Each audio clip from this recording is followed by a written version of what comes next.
It's hypes and gripes time, y'all. A foundation I've been loving. I have this in a sample jar because I haven't gotten the courage. I can't talk today. I haven't gotten the courage to buy this yet. I don't like spending a lot of money on foundation because, for one, I'm just not really a foundation kind of girl anyway. Like, I don't have a bunch of them, to be honest with you. A lot of the ones I do have are drugstore, but I labeled it Smashbox S Skin because that stands for Smashbox Smooth Skin Foundation. I've been liking using it as a tinted moisturizer. Like, I mix it in with my moisturizer and I make it into a tinted moisturizer. It gives me a really good amount of coverage. If you guys are wondering, my perfect shade in this foundation is 3.2. It's very smooth. It really is a smooth skin foundation.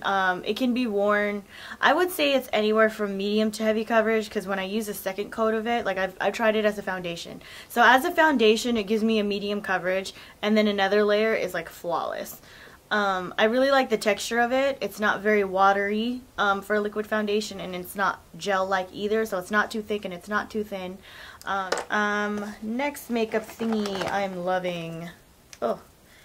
Sorry, there's like stuff all over it. Is the Tarte bronzer. You guys saw this in a recent haul. And this is Park Avenue Princess. I just have the little one, travel size. I really like this. It comes on nice and bronzy. I'm not wearing it today, but it looks really pretty on the skin. I really like it just as a light contour. It's lighter than a lot of my other bronzers just because it has that shimmer in it. And it's more of a bronzy, I guess, type of bronzer, like more on the bronze side as opposed to like the warmer side, like the kind like the sun-kissed glow type side.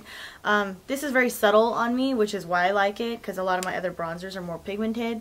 You guys know that my tried and true bronzer is the Clinique one. That's like my favorite bronzer ever. That's what this reminds me of. It reminds me of the Bonnie Bell bronzer. It's like a glimmer dust. I forget what it's called, but it's like a loose bronzer that comes in like a little jar, and this is what it reminds me of in press form. So I actually really like this. I might buy the full size if ever I run out of it. It's very rare that I run out of products like this that come in pressed pan form, but it's Tarte's original bronzer, so I don't think that they won't ever have it if I want it again. This is a gripe for me this month, and that's the Bad Gal Lash from Benefit. This is the mini one. I never bought the full size because I don't like it very much. I've tried it before. I bought a full size before in the past. I have the Bad Gal Blue, which I like. It's the same formula, but it's a different color, and I think that's why I like it, because I layer it on another mascara. But the original Bad Gal, I don't know. It just doesn't work for me. Number one, the brush is humongous. This brush is far too big for my eyes. I constantly get smudges like on my lid. It's really irritating. The formula is a lot thicker. It doesn't volumize as much as I would like it to. My CoverGirl Lash Blast does a better job, and it's like $6. This works on a lot of other people. Like, I use it on a lot of people that come into this the store and the counter, but I don't know, it doesn't work for me. A lot of people say this is like their favorite ever mascara. It just doesn't work for me. I don't know why. It's too thick. It doesn't grab onto my lashes very much. And there's a bee by my tripod, and that's kind of scary. It thinks my tripod's a flower, and I don't know why. I guess because it's red. Sorry, I'm deathly afraid of bees. Well, not deathly, just scared. I was like, you saw me just scared. I'm obviously not deathly afraid of it because you don't hear me screaming. This is a Wet n Wild eyeshadow in Brulee. This is like the perfect highlight color. It reminds me a lot of MAC's Vanilla. That's very pigmented. That's like a little too pigmented. But it blends really nicely. I'm not using that as a highlight right now. I'm using another Wet n Wild eyeshadow, but I was using this in my last Face of the Day video. I adore this eyeshadow. I'm so glad I bought it. It's only like, I think $2, like $1.99 or something.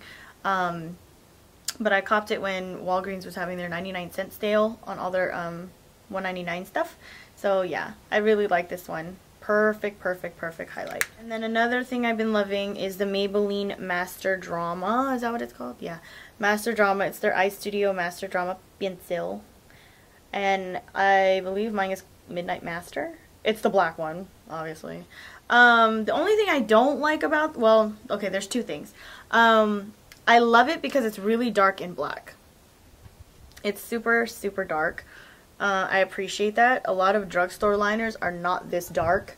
I love my Revlon Color Stay. I adore it, but it gets dry very easy, so it kind of starts tugging on my lid if I don't warm it up beforehand.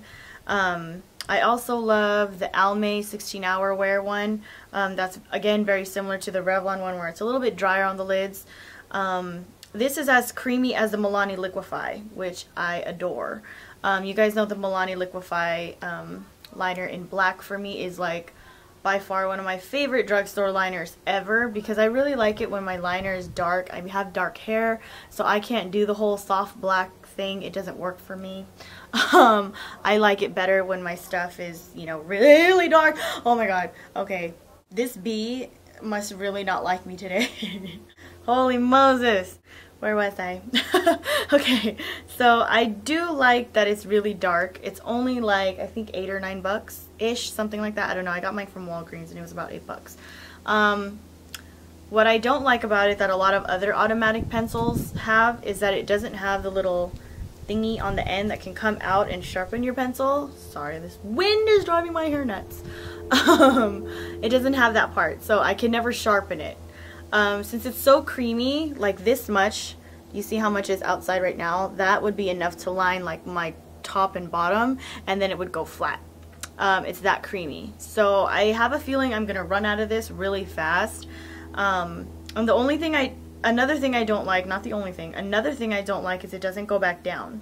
So once it's up, it's up. So I twist up a little at a time. Like this is how much I twist up, what I just showed you. That's how much I twist up at a time, because if I do any more than that, if I don't use it, it's gonna just come off. And I'm afraid for automatic pencils because sometimes they break off. This one's nice and creamy, so I don't think it'll do that. But I just wouldn't twist it up too far. I would literally twist up whatever you think you're gonna use. I like that it's affordable. Between this and my Milani Liquify, the difference that I like better in this one is that it's an automatic pencil. The other one I have to constantly sharpen. It would be nice if I could sharpen this one with that little attachment, but I just use the one from my Revlon Color Stay because it's the same size.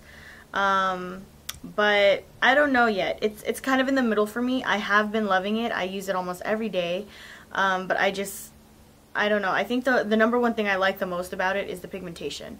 It doesn't last as long as it says it does. It says it's like all day wear. It's supposed to be comparable to their the pot eyeliner, the gel cream, whatever it's called, Eye Studio liner, which I personally don't care for. I like it, but it's not a favorite. It gets a good amount of wear, but it smudges a lot because it's so creamy. So I would avoid putting creamy stuff on your lid because this will smear into it. I can't count how many times that it's like smeared upward into my eyeshadow, like because the way my creases are, like I have little creases in on my lid, so it like seeps upward. It's really annoying. Like, you know, when I blink, it like transfers. If I wear it on my waterline, if I go too far in, it will smudge here on this part. Even when I set it. My Color Stay one doesn't really do that. My Milani one kind of does it, but not really. Same concept as the Milani one, where you kind of gotta wait for it to set, or set it with a black shadow, because I find that it works better that way. I just hate having to do all that. I don't like, you know, working extra to make my products work. To another mascara. I kind of like it, kind of don't. This is CoverGirl's Lash Perfection. It's not my favorite. I'm going to be doing a review on this because I want you guys to know, obviously.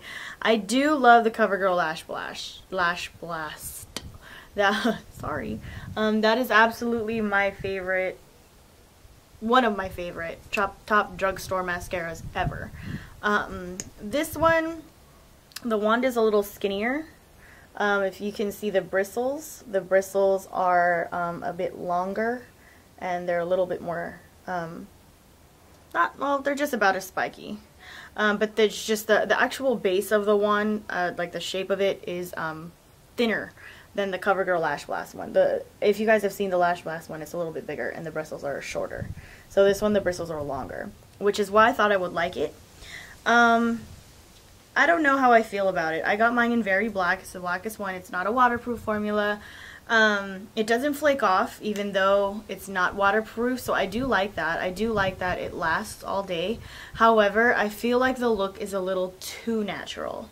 It does separate my lashes very well, which I like. It gives me an average amount of volume. If I put 2 coats, which is what you're supposed to do for every mascara, 2 coats is a pretty good amount. For me, like, it's just more of a natural look. Like, if you guys have ever tried that Maybelline mascara, I think it's called Full and Soft or something like that. It's that kind of look, but more separation. So it separates more, it like gives me more volume at the base and then separates more so my lashes kind of fan out a little bit. I wanted to lightly compare it to the Benefit They're Real. It's a similar effect, although They're Real is a lot more dramatic. This one, I don't know. I would still pick the Lash Blast over this one. I do like that the formula is slightly nice and creamy, so it does coat my lashes very well. However, I find that it works better when it's layered with another mascara.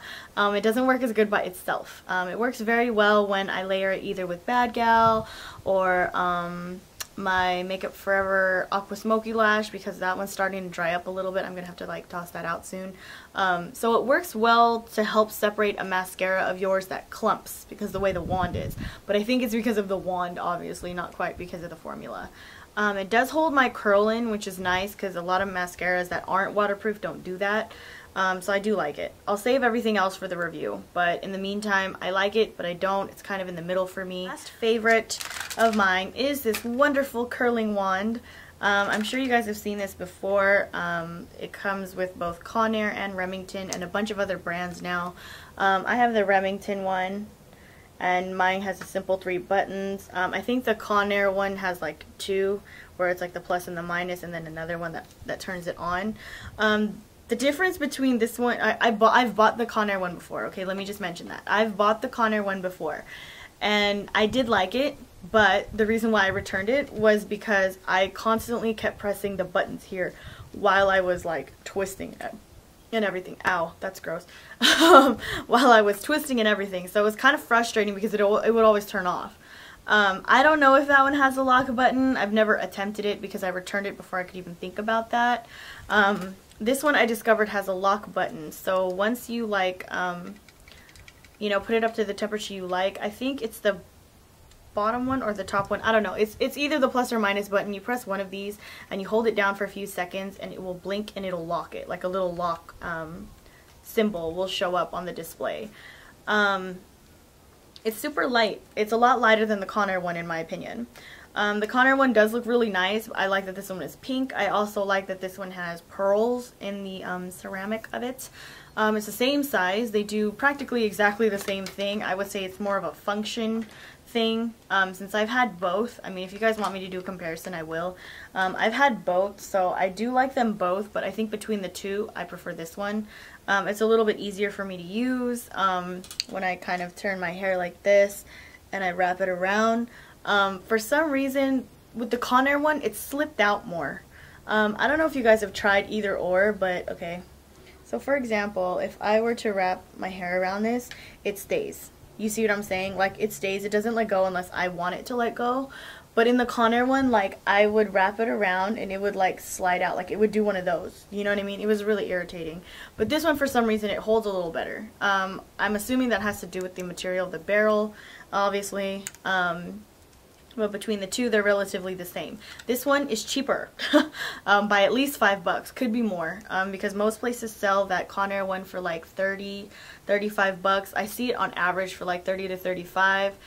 Target usually sells it for 35, and sometimes it'll go on sale for like 29. This one retails for about 25 and will go on sale for as low, I've seen it as low as $17.99 before. I copped mine for 20. It was like $19.90 on sale for $19.99 once, and then I had like a coupon off for no, it was $21.99 and then had a $2 off Remington, any Remington product. So it came down to like $19.99 or something. So it was like 20 bucks. A very well investment if you ask me. Anyway, I hope you guys enjoyed the video and I'll talk to you guys soon. Bye.